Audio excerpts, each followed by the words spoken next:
और बड़ी खबर धनबाद से ईडी ने बालू कारोबारी सुरेंद्र जिंदल को गिरफ्तार कर लिया है। कई घंटों की पूछताछ के बाद सुरेंद्र जिंदल को गिरफ्तार किया गया। बालू खनन घोटाला मामले से जुड़े कई दस्तावेज, पेन ड्राइव और हार्ड डिस्क ईडी ने जब्त किया है। मोर मुकुट मार्केटिंग प्राइवेट लिमिटेड के साझेदार है सुरेंद्र जिंदल। तो बड़ी खबर आ रही है सामने। बता दें कि ईडी ने बालू कारोबारी सुरेंद्र जिंदल को गिरफ्तार कर लिया है। कई घंटों की पूछताछ के बाद सुरेंद्र जिंदल को गिरफ्तार किया गया। बालू खनन घोटाला मामले से जुड़े कई दस्तावेज, पेन ड्राइव और हार्ड डिस्क ईडी ने जब्त किया है। मोर मुकुट मार्केटिंग प्राइवेट लिमिटेड के साझेदार है सुरेंद्र जिंदल। तो कल से ईडी की लगातार कार्रवाई चल रही थी, छापेमारी चल रही थी। बालू कारोबारी सुरेंद्र जिंदल के घर पर ईडी ने छापेमारी की थी। कई घंटों की पूछताछ के बाद सुरेंद्र जिंदल को ईडी ने गिरफ्तार कर लिया है। बालू खनन घोटाला मामले से जुड़े कई दस्तावेज, पेन ड्राइव और हार्ड डिस्क ईडी ने जब्त किया है। और इस पर ज्यादा जानकारी के लिए हमारे साथ फोन लाइन पर जुड़ चुके हैं विकास, ईडी पूरे राज्य में एक्शन पर दिख रही है। बड़ी खबर है कि कल से जो छापेमारी बालू कारोबारी सुरेंद्र जिंदल के घर पर ईडी कर रही थी और आज सुरेंद्र जिंदल को ईडी ने गिरफ्तार कर लिया है। बिल्कुल प्रिया, देखिए 250 करोड़ रुपए के बालू घोटाले में सुरेंद्र जिंदल को ईडी ने गिरफ्तार कर ली है। कल सुबह ईडी की टीम ने उसके घर पे दबिश दी थी और तकरीबन बता दें 12 घंटा से अधिक कड़ी पूछताछ के बाद जो है कि ईडी ने सुरेंद्र जिंदल को गिरफ्तार कर लिया है। और कई बताए जा रहे हैं, जो सूत्र के मुताबिक जो खबरें सामने आ रही है, जो सूचना मिल पा रही है कि उनके पास से महत्वपूर्ण दस्तावेज, diary, hard disk, notepad, memory card और पेन ड्राइव बरामद हुए हैं, जिसको ईडी ने जब्त कर लिया है। और इन सभी में अवैध बालू खनन से जुड़े कई राज छुपे हुए हैं, जिसको ईडी ने अपने जब्त करके अपने अंडर ले लिए हैं। फिलहाल सुरेंद्र जिंदल को अपने साथ पटना ले जाने की कवायद कर रही है ईडी, और उसके लिए जो है कि मेडिकल के लिए उन्हें पहले एसएनएमसीएच ले जाने की सूचना मिल रही है। फिलहाल अभी एसएनएमसीएच नहीं पहुंचे हैं सुरेंद्र जिंदल, लेकिन कह सकते हैं कि जिस तरीके से ईडी की कार्रवाई चल रही है, कहीं ना कहीं और इसको लेकर के टीवी 45 कल ही ऐसा आशंका जाहिर किया था कि कड़ी पूछताछ के बाद सुरेंद्र जिंदल की गिरफ्तारी हो सकती है, क्योंकि इससे पहले भी सुरेंद्र जिंदल के यहाँ ईडी ने अपनी दबिश दी थी, बालू कारोबार से जुड़ा हुआ लेकर के दबिश दी थी। और उस समय एक साथ कई ठिकानों में दबिश दी थी कई लोगों के, और जिसके बाद जगन सिंह की गिरफ्तारी हुई, उसके बेटे की गिरफ्तारी हुई, कल जो है मिथिलेश सिंह की गिरफ्तारी भी हुई है बालू कारोबारी, और आज जो है सुरेंद्र जिंदल भी गिरफ्तार हो गए हैं।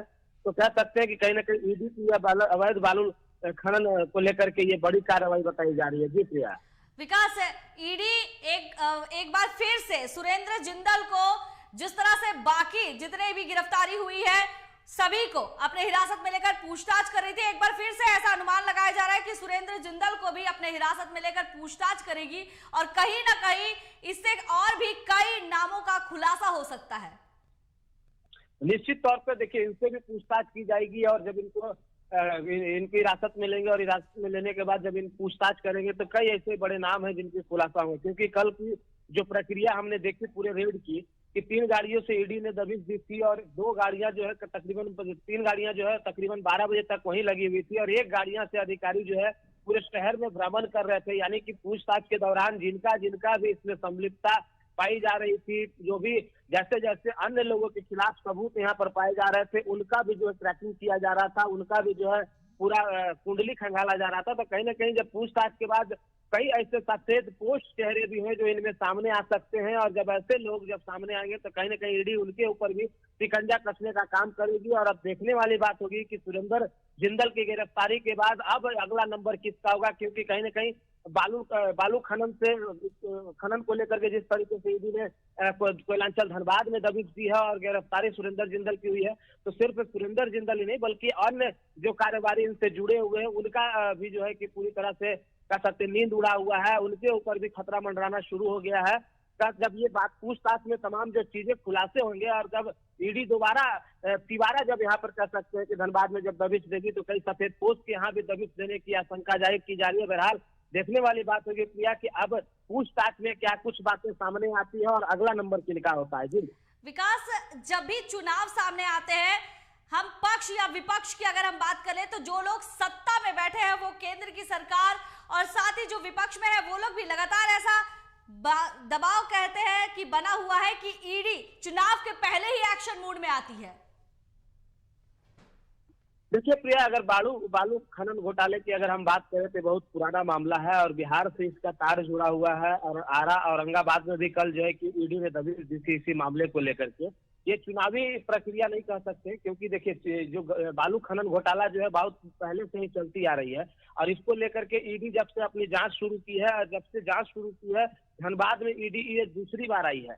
हालांकि अभी चुनाव को लेकर के कह सकते हैं कि अभी साल भर 1 साल की देरी है, लेकिन उससे पहले कहीं ना कहीं ये गिरफ्तारी से जो विपक्ष है वो उनका आरोप लग सकता है कि या फिर उनका आरोप हो सकता है कि ईडी जो है केंद्रीय एजेंसी है और इसे जो है बीजेपी अपने तरीके से नचा रही है। लेकिन कहीं ना कहीं कह सकते हैं कि इस तरह की बड़ी कार्रवाई से कहीं ना कहीं उन वैसे लोगों पर लगाम लग रहा है, वैसे लोगों पर शिकंजा लग रहा है जो कहीं ना कहीं बड़े घोटाले में सम्मिलित तो हो पाते हैं। जैसा कि अभी आपको पता चला 250 करोड़ के बालू घोटाले मामले में सुरेंद्र जिंदल, मिथिलेश सिंह, या फिर हम बात कर ले जगनारायण सिंह, या फिर हम आपको बता दें एमएलसी राधाचरण सेठ, इन तमाम लोगों का जो है इसमें गिरफ्तारी हुई है।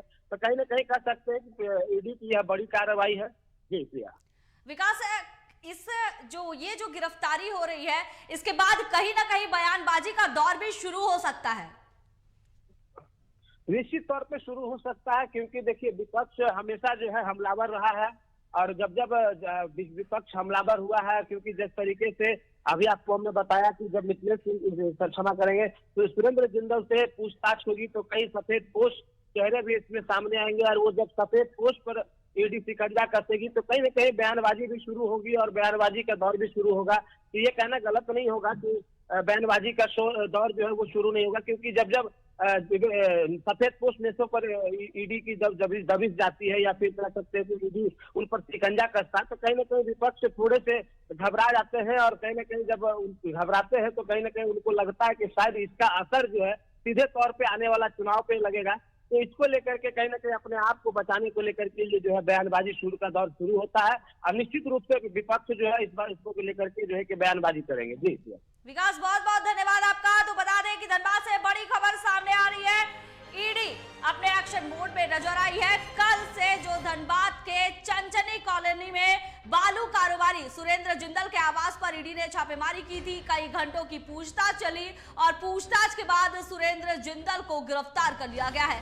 इस दौरान ईडी के हाथ कई सबूत लगे हैं, पेन ड्राइव, हार्ड डिस्क भी जब्त किया गया है और अब ईडी सुरेंद्र जिंदल को पटना ले जाने की तैयारी कर रही है। और अब आगे देखने वाली बात होगी कि आखिर ईडी सुरेंद्र जिंदल को जब हिरासत में लेगी तो किनके नामों का खुलासा होगा।